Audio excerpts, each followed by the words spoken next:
Good afternoon and welcome to Matters Financial and Geopolitical from a Frontier. It's been an extraordinary week and let me try and put it into context. Let me start with Northman Trader, who's quite a wag, and he says it's time to put the Space Force on red alert to protect us from the alien invaders, and I wouldn't be surprised if that's announced soon. As I wrote last weekend, the viral moment has arrived, and I think we can be in no doubt about it, specifically if we're looking at the markets. Market forward guidance is rapidly heading towards a 25 basis point intermeeting cut next week, and another 25 basis points at the March 18 FOMC meeting, or 50 on March 18. That's Bianco Research. I'm not sure what they can do now. Might just mean they're firing blanks, a dead cat bounce, and then boom to the downside again is my prediction if they do that. Tommy Thornton asked, what can the Fed really do? And that's a point that's very valid. However, this is the fastest correction in S&P history. The correction we have seen in the stock market over the 6 past trading sessions is the fastest 10% decline in the S&P 500 from a record high, Deutsche Bank says. It even beats Black Monday in October 1987, where the peak was in August 1987. Bloomberg World Index gave back 5 months of gains in 6 days. This is from Tommy Thornton as well. And I'm not going to go through all the markets, but we saw Turkey collapse 10% today. We've seen everything nosedive.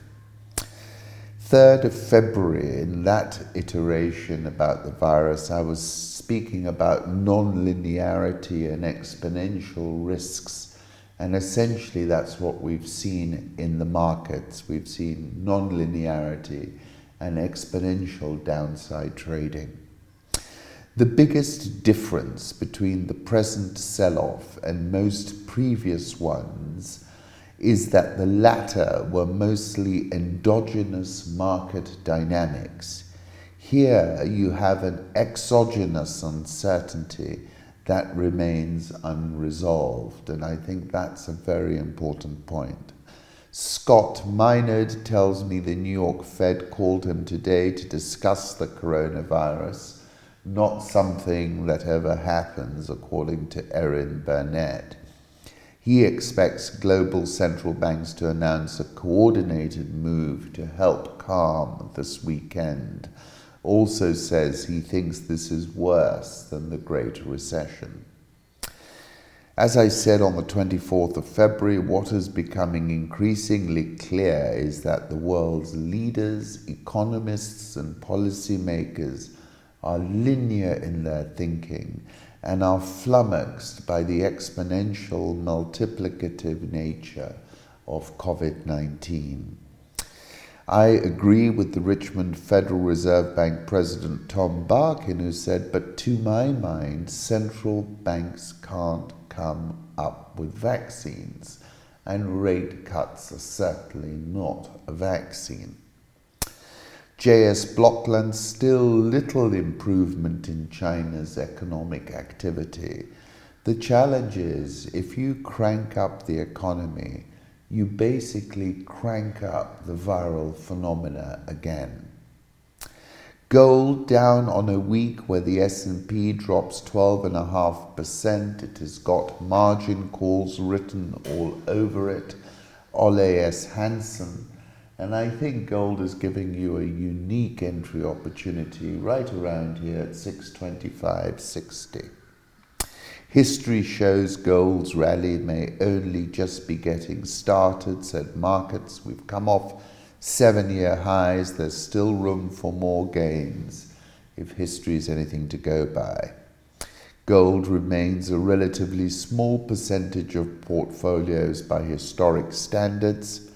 After an unprecedented 25 straight days of inflows, the total value of gold held by ETF funds tracked by Bloomberg is closing in on a record of over $144 billion reached in 2012. But while bullion holdings have jumped this year, they're still relatively low as a proportion of total ETF assets. Fewer than 10% of investors own gold, and the metal probably makes up less than 2% of portfolios on average, according to Peter Grosskopf. Investor participation in gold is still anemic.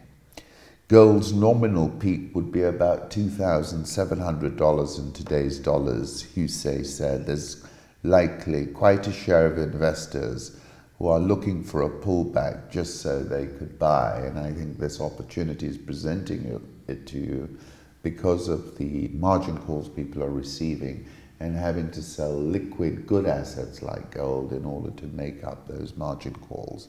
And I would venture gold is correlated to the coronavirus, which is set to turn parabolic and is already non-linear and exponential, or as Paul Virilio described it, has escape velocity. Let's turn briefly to some home thoughts. I couldn't resist this from Jaded Creative, remembering pre-Trump days, and I too have 2 golden retriever dogs. Stormy morning by the Indian Ocean. This photo is by Hamatan via Kenya Pics. Sunrise on Watamu Beach. This photo is by Adam Klimovich via Kenya Pics as well. I return to the poem The Answer by Bei Dao. Debasement is the password of the base, nobility the epitaph of the noble. See how the gilded sky is covered while the drifting twisted shadows of the dead. The ice age is over now. Why is there ice everywhere? The Cape of Good Hope has been discovered. Why do 1,000 sails contest the Dead Sea? I came into this world bringing only paper, rope, a shadow, to proclaim before the judgment the voice that has been judged. Let me tell you, world, I do not believe. If 1,000 challenges lie beneath your feet, count me as number 1,001. I don't believe the sky is blue. I don't believe in thunder's echoes. I don't believe that dreams are false. I don't believe that death has no revenge. Nearly half of the atoms that make up our bodies may have formed beyond the Milky Way and traveled to the solar system on intergalactic winds. I love that. Drone Magic by Muchai. This is via Kenya Pics. This is Nairobi, seen from a drone. It looks very attractive. Political Reflections. Unfortunately, this story was subsequently debunked, but it kind of rang true. China prepares 100,000 ducks to battle Pakistan's locust swarms. A single duck can eat more than 200 locusts a day. Chinese government announced this week it was sending a team of experts to Pakistan to develop targeted programs against the locusts. Lu Lizhi, a senior researcher with the Zhejiang Academy of Agricultural Sciences, described the ducks as biological weapons. Of course, that took me to the plague of locusts in Exodus 10. If you refuse to let them go, I will bring locusts into your country tomorrow. They will cover the face of the ground so that it cannot be seen. Luke 21:11, there will be great earthquakes and in various places famines and pestilences, and there will be terrors and great signs from heaven. Revelation, when he opened the sixth seal, I looked, and behold, there was a great earthquake. And the sun became black as sackcloth, and the full moon became like blood, and the stars of the sky fell to the earth. Certainly feels like that this year. A decade of semiotic arousal when everything it seemed was a sign, a harbinger of some future radical disjuncture or cataclysmic upheaval. COVID-19 daily new cases worldwide, excluding China. This is from Jody Graphics 15.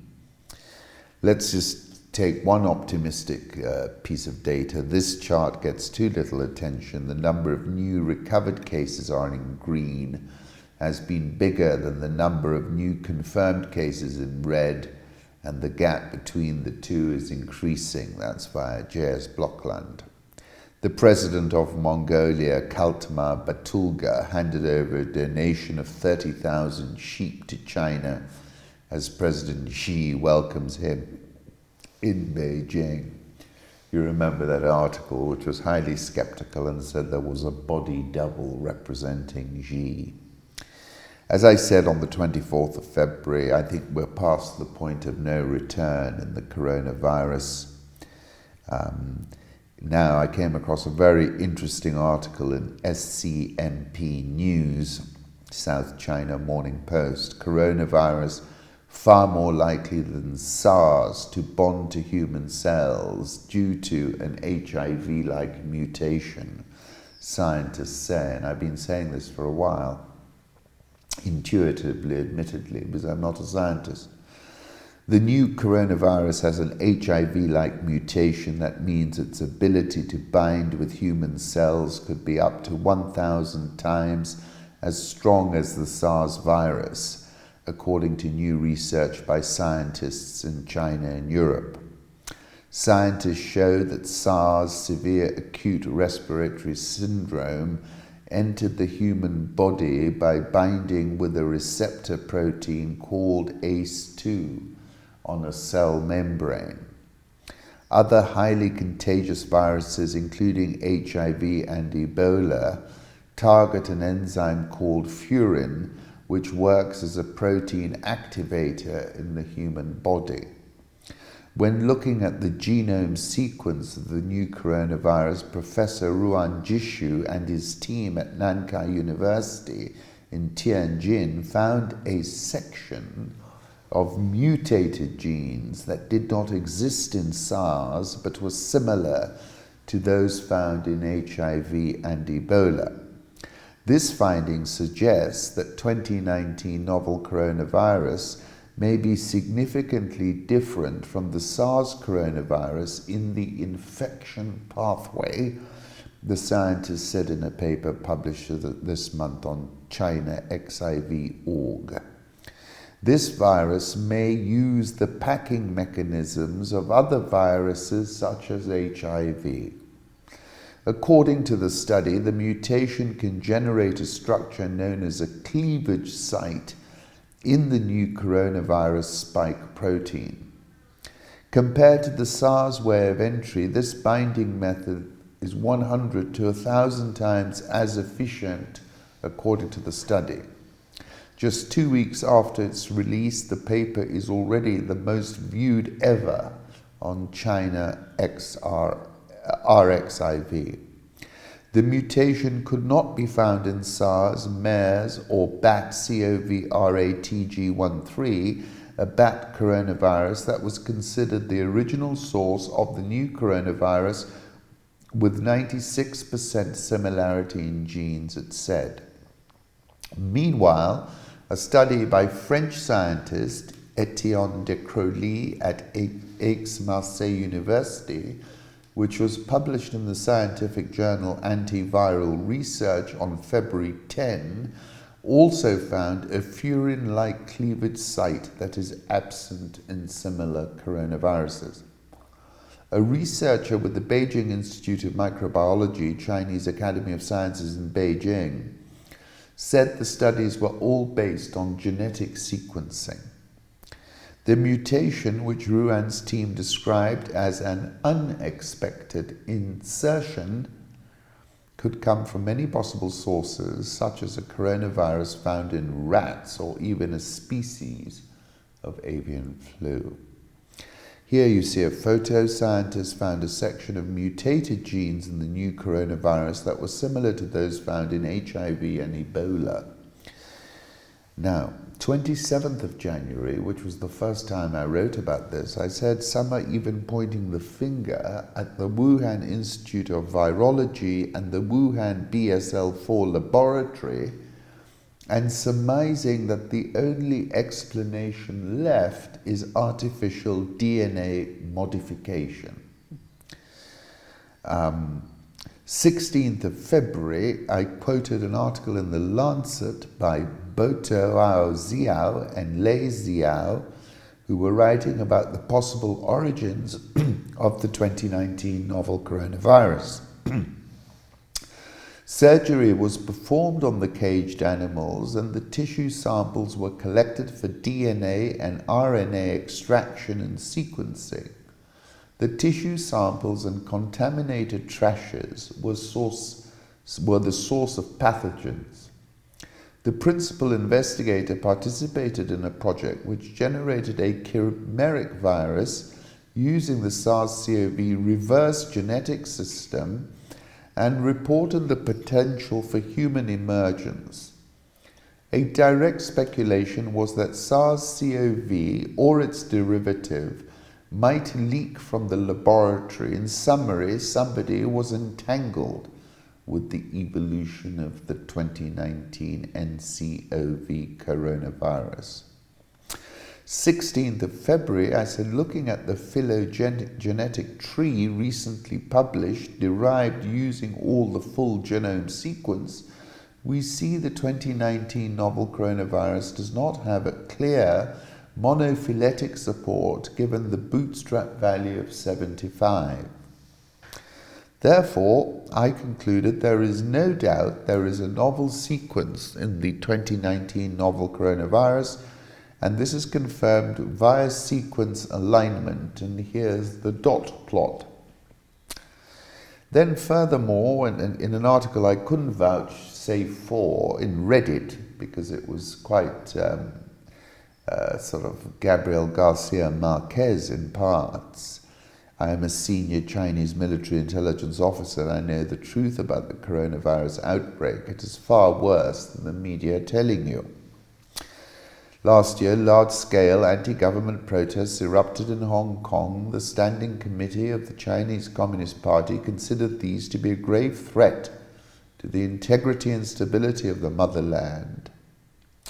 We tried to develop a spray that could be dispersed from helicopters or drones and that would lead to mental retardation and behavioral change. Have a read of that in full. That link is also on Rich Wrap-Ups. Then we had a big revelation from Cakesin. At least 9 samples were sent to different testing centers at the end of December. A gene sequencing firm in Guangzhou first sequenced the viral genome with high-throughput sequencing tech by 27th December. They sent the report to China's CDC and Wuhan HC, which confirms the University of Toronto researchers' model, who said the epidemic started 1 month earlier than commonly believed in November 2019. You can't get up to that level of cases if the epidemic started in December, even if you pushed the reproduction high. Wuhan Institute of Virology sequenced the viral genome on Jan 2. Shanghai Public Health Center did it on 5 Jan and notified NHC. Hubei Health Commission notified a firm on 1st Jan that they must stop testing if they receive more samples and do not leak the info. National Health Commission issued an order, number 3, on 3rd January on the management of the newly discovered pathogen, saying all institutes that have the sample now must either destroy it or give it to designated centres. Which are designated centres is not specified. 16th of February, I said viruses exhibit non-linear and exponential characteristics, particularly if they're manufactured. Groucho Marx, who are you going to believe, me or your own eyes? First public notice by Wuhan Health Commission was issued on 31st December. Of course, in China, if you've been censored, you've been harmonized. That's Stephen McDonnell. And there was a lot of harmonization going on in this period. A viral alarm, When Fury Overcomes Fear, an essay by Zhu Zhangruan. And now I see an essay in The Guardian by Ma Jian. Xi Jinping has buried the truth about the coronavirus. With serious outbreaks occurring in Japan, South Korea, Iran and Italy, it is clear that the virus of Xi's totalitarian rule threatens the health and freedoms not only of the Chinese people, but of all of us everywhere. Appointing himself president for life, Xi has now more power than any party leader since Mao Zedong, and has crushed all dissent by attempting to build a high-tech totalitarian state. The Communist Party is an insidious pathogen that has infected the Chinese people since 1949. But under Xi's rule, it has mutated into its most sinister form, allowing capitalism to grow rapaciously while reaffirming Leninist control. The promise of wealth and national glory has blinded many Chinese people to the chains around their feet and to the barbed wire around the faraway internment camps. But coronavirus is indifferent to the vain desires of despots. Left unchecked, it spread. By the time Xi deigned to publicly acknowledge the outbreak on January 20, ordering it to be resolutely contained, it was too late. A healthy society cannot have just one voice. In that one sentence, he identified the root cause of China's sickness. Chinese officials have today reported, that was a couple of days back, 78,064 infections, 2,715 deaths, mostly in Hubei, but no one trusts the party's figures. The only certainty about the numbers it releases is that they are the numbers it wants you to believe. 27th of May, I wrote about how in one fell swoop President Xi was president for life and on a pedestal. I quoted Ecclesiastes, "Vanity of vanities," says the preacher. "Vanity of vanities, all is vanity. There is no remembrance of former things, nor will there be any remembrance of later things yet to be among those who come after."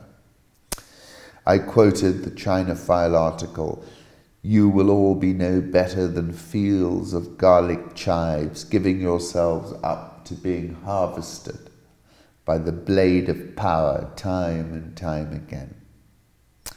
What is thriving, however, is all that ridiculous red culture and the nauseating adulation that the system heaps on itself via shameless pro-party hacks who chirrup hosannas at every turn. A polity that is blatantly incapable of treating its own people properly can hardly be expected to treat the rest of the world well. Such places will only be able to find their assumed pulchritude reflected back at them in the mirror of their imperial self-regard. They now turn to rule over the people by means of what could be dubbed big data totalitarianism and WeChat terror, he wrote. I've written about Xi Jinping and his algorithmic control. I said the Chinese dream has become a nightmare at the boundaries of the Han Empire. I also said I'm sure Xi sees Hong Kong and Taiwan like a virus, and he is looking to impose a quarantine just like he has imposed on Xinjiang. The people are no longer fearful. Mass sentiment can be summed up in the line made famous in Bei Dao's 1976 poem, which I read to you, "I do not believe." Now, It's turning out to be absolutely similar in the case of Trump. For a talented politician, and he is, this was a metagame fail by Trump. The Berber, the flu narrative was 3 weeks ago, pre-Italy, pre-US soldiers getting the virus. Epsilon theory. We're one new case in a New York hospital away from having this totally blow up in his face. I tweeted, I think we massively overestimate the intelligence of our leaders because of the adulatory media echo chamber, and that this COVID 2019 is showing us that they are linear, behind the curve, and deluded. And I think this applies not only to the world's leaders, but world's economists, policymakers are as linear in their thinking as Xi Jinping and are flummoxed by the exponential, multiplicative nature of the coronavirus. The New Yorker nails it in this front page. For Trump, I believe it is a mirror image of the risk and the trap that Xi fell into head first. You dilly-dally. You close down voices, scientific comments and voices. You get skewered, and this thing remains, in essence, non-linear and exponential. Look at the team they put together. Vice President Pence, Stephen Mnuchin, Adams, Larry Kudlow. This is not a team of people who understand viruses. Government health officials and scientists will have to clear statements about the coronavirus outbreak with the office of the Vice President in an effort to tighten the White House's control of messaging about the virus. Can you believe that? I was the White House Ebola response coordinator in 2014-2015. We never told CDC or NIH that what they could say, or even censored their medical statements. If the White House is doing that now, it is a danger to public health. As I said on the 7th of October, the world in the 21st century exhibits viral, wildfire, and exponential characteristics and feedback loops which only become obvious in hindsight. And that a non-linear and exponential virus represents the greatest risk to a control machine, in point of fact. What exponential disease propagation looks like in the real world exponential growth looks like nothing, nothing, nothing, then cluster, cluster, cluster, then boom. That's epsilon theory. SMH's Peter Harcher on why Australia appears to have lost faith in the WHO as the whole world has. It's a short video. I wrote that WHO is captured and millions of lives have been trifled with. The coronavirus game, in my opinion, is up. Let's move on to international markets. China, the buyer, gross exports to China as a share of local GDP. This is from Qigirl. This is all about the China, Asia, emerging markets, frontier feedback loop phenomenon I've written about. But I kind of was focused on Africa when I was writing about it and not on Asia. The phenomenon was positive for the last 2 decades, but has now undergone a trend reversal. The fallout is being experienced as far away as Germany. The Rand is the purest proxy for this phenomenon. African countries heavily dependent on China being the main taker are also at the bleeding edge of this phenomenon. The pressure point will not ease soon, but will continue to intensify. Let's move on to currency markets. Euro dollar, 110.18, that's moving higher. Dollar index 98.417. Japanese yen 108.95. Swiss franc 0.9670. The pound 128.67. The Australian dollar 0.6537. India rupee 72.18. South Korean won 12.1342. The rial fresh all-time low 448.64. Egyptian pound 15.63. And the Rand is at 15.58. Boom. I had a 1550 target, and that was just on my article on the 24th. Dollar index, that's coming off as the market prices in an emergency rate cut or two. Euro dollar now 110.18, 110.19. That's moved up quite dramatically. Dollar yen 108.96. But it's a typical safe haven play. But in Japan, Shinzo Abe is not behaving appropriately either. He's hiding a lot of things. 23rd of September, and I'm quite pleased about this, I put out a conviction buy on Netflix, and then the price was $270.75. And Netflix is this year's undisputed FANG winner, as stock will do quite well despite coronavirus and recession fear, has gained 20% year-to-date versus Facebook's minus 6%. Devil's number, first support in Tesla, came all the way down here. I'm not sure what it closed at. Commodity markets, crude oil, last trading at $45.88 and clearly headed to 40, but it can go up to 50 before it goes down there. You never know. China's policy banks held over $1.22 billion in resource-backed loans for oil to sub-Saharan Africa and Latin America. That's from Chi-Girl. Maverick investor Ashmore Group's PLC Coombs tests default-free streak in riskiest bet yet. Third time in 6 months, Mark Coombs is betting on bonds that many on Wall Street deem destined for default. Ashmore Group, $98 billion money manager led by Coombs, has been piling into Lebanon notes due March 9, just as many of its rivals warn a missed payment is all but certain. Firm boosted its holdings to more than 25% of the $1.2 billion of bonds, enough for a blocking stake if there's a restructuring. Note maturing March 9, inch low on Wednesday, approaching a record low touched earlier this week. Security currently trades at about double the value of longer maturities, reflecting the higher chance of repayment.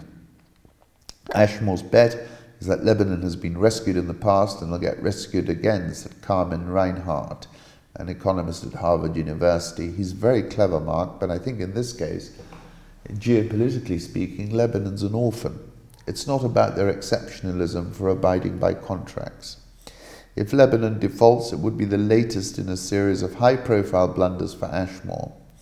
In August, the firm hung on to Argentine notes as they tumbled following Alberto Fernandez's upset win in the presidential primary. Soon after, bets on Ecuador and Lebanon suffered as protests swept Quito and Beirut. The dagger came in late October when a wager on bonds from Venezuela's state oil company went awry as it went into default. Lebanon is like Venezuela all over again, Reinhardt said. What can you say but good luck? I'd agree with that.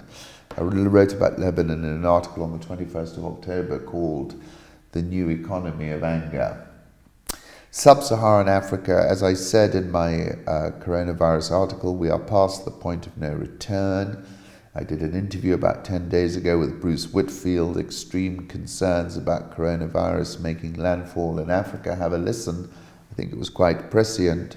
A 1 percentage point decrease in China's domestic investment growth is associated with an average 0.6 percentage point decrease in Africa's exports. Africa's exports are about to get walloped because of that China-EM frontier feedback loop phenomenon, of which the Rand is the purest proxy.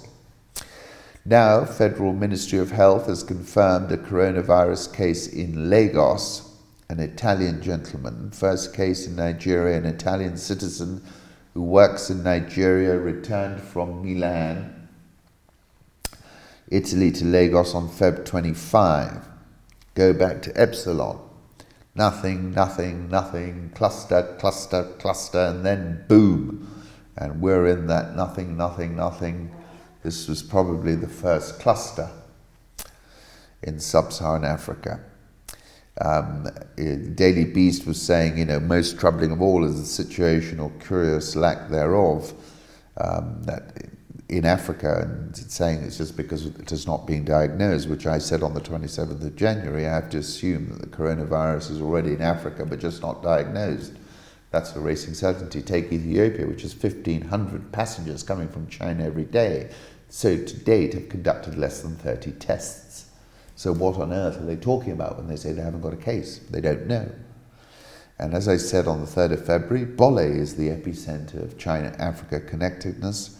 This could mean super spreaders during the incubation period, undetected by temperature readings or showing no systems, likely invaded Africa from China. Bill Gates, this disease when it comes to Africa will be more dramatic than in China, and I don't want to play down what is happening in China, he said. We recently had 239 passengers arrive in Nairobi from a China Southern flight who were put into self-quarantine.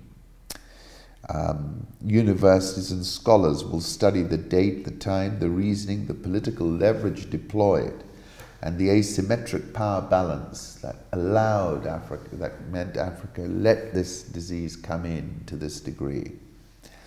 As I said, the China EM frontier feedback loop phenomenon, African countries heavily dependent on China being the main taker are at the bleeding edge of this phenomenon. Dollar rand, boom, it's gone over 15.50. Egyptian pound, 15.63. EGX30 down 6.82% this year. Nigerian All Share down 0.13% this year, but going to fall a lot further now.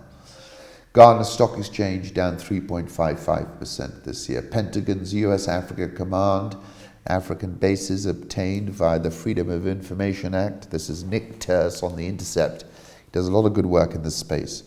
A dozen al-Shabaab fighters infiltrated the perimeter of a military base in Manda Bay, Kenya. One of them took aim with a rocket-propelled grenade, firing at a US surveillance plane, touching off an hours-long firefight. When it was all over, the 2 American pilots of that plane and a US soldier were dead. 2 other US military personnel were wounded. 6 surveillance aircraft and helicopters were destroyed. Parts of the airfield were in flames. Interceptors obtained US military documents and a set of accompanying maps that provide the locations of these African bases in 2019, including the one at Manda Bay. These formerly secret documents created by the Pentagon's Africa Command and obtained via the Freedom of Information Act offer an exclusive window into the footprint of American military operations in Africa. 2019 planning documents provide locations for 29 bases located in 15 countries or territories, with the highest concentrations in the Sahelian states on the west side of the continent, as well as the Horn of Africa in the east. Since the plans were created, according to AFRICOM spokesperson John Manley, 2 bases have been shuttered, leaving the US with an archipelago of 15 enduring locations and 12 less permanent contingency locations. Violent extremism and insecurity on the continent has increased exponentially during the very years that the US has been building up its network of bases. Special operations forces in at least 13 African countries, record number of US airstrikes in Somalia, just over 1 attack per week in 2019. Militant Islamist activity also hit record levels in 2019. There were 3,471 reported violent events linked to these groups last year, a 1,105% increase since 2009. Reported fatalities resulted from African militant Islamist group activity also increased by 7% over last year to an estimated 10,460 deaths. Talking about dialing down Gaborone, Botswana, Chad, Ethiopia, Kenya, Benin, Libya, and Gao, Mali. Botswana does not acknowledge or desire any formal DoD access at the international airport. 6,000 or more US personnel deployed in Africa, about 1,200 according to Manley are in West Africa, significant percentage in Niger, which has become the key American hub on that side of the continent. 500 special operations forces reportedly deployed on the other side of the continent in Somalia. Site of America's most intense and longest-running undeclared war in Africa, while the 5 US outposts in Somalia rank second only to the 6 in Niger when it comes to America's footprint on the continent. 5 contingency locations were recommended to be upgraded. I think it's self-obvious we're not as prepared there in Manda Bay as they needed to be, AFRICOM's Townsend. Al-Shabaab managed to penetrate onto that airfield. A lot of people don't know, but the base where our troops live is not where the airfield is. But they were able to get access to that airfield, kill 3 Americans, destroy 6 aircraft there. There's about 120 infantrymen there on the ground now, who are securing that place, and they've been working hard since 6 January to put in the appropriate level of defences. So I'm confident that by the time they're done, Manda Bay will be much more properly defended. I haven't made any decisions yet on West or East Africa, Esper said recently, while at the same time calling on European nations to step up in Africa. Strategic access to Africa's airspace and its surrounding waters is vital to US national security. What US Africa Command accomplishes with relatively few people and few dollars on a continent 3.5 times the size of the continental United States is a bargain for the American taxpayer. The DODIG's assessment of West Africa was even more dire. VEO violence in West Africa grew rapidly over the past 2 years in Burkina Faso, Mali, and Western Niger. The underlying drivers of terrorism, including poverty, corruption, and repression, do not have military solutions. 46 maps of US enduring and non-enduring bases in Africa. The Pentagon defines enduring bases as providing strategic access and use to support United States security interests for the foreseeable future. Non-enduring contingency locations. As I said on the 13th of January, the Manda Bay attack was the first Al-Shabaab attack carried out on a US military installation inside Kenya. I said it's a mind-bending Jedi-level intrusion and asymmetric warfare coup de grace. The US Africa Command has sent its crack East Africa response force to secure the airfield and augment security. This is in fact a big deal. 20th of January, I said from the Maghreb to the Sahel to the Horn of Africa, we're witnessing a surge in asymmetric warfare. The US has been conducting B-52 training missions over East Africa. This is a photo, and here you see a short video, and they say it's an example of US partnership, commitment, resolve, and the global reach of this iconic platform. Demonstrates the precision and accuracy the US offers at a moment's notice as we continue to apply pressure on Al-Shabaab and other malign actors. US Embassy, terrorist groups may be plotting an attack against a major hotel in Nairobi. The exact hotel has not been identified, but it is believed to be a hotel popular with tourists and business travelers. Protocol gives US exporters full access to Kenya's wheat market, valued at nearly $500 million annually. That's USDA. KenGen reported full-year earnings per share was unchanged. Full-year revenue was up 1.493%. Full-year other net gains, that was 3.179 billion, up 402.762%, and that was the key differentiator for these results. Operating profit up 33.578%. Cash and cash equivalents, which is what I think a lot of people were worried about because of the main counterparties, Kenya Power, was at 9.324 billion. I wonder if that's on hand, however. Profit after tax increased by 98% for the 6 months to December 2019. Increase is a result of capital allowances arising from the completion of Al-Carrier 5. This resulted in a tax credit of 1.892 billion compared to a tax expense of 1.898 billion in the previous period, and that was a big assist. Kenya Airways has appointed a new chief executive officer, Mr. Kilavuka, who was running Fly Jambo Jet, of which I'm very fond because they're very efficient. Nairobi All Share down 8.97%. NSE20 down 9.22%. And with that, I wish you a wonderful weekend.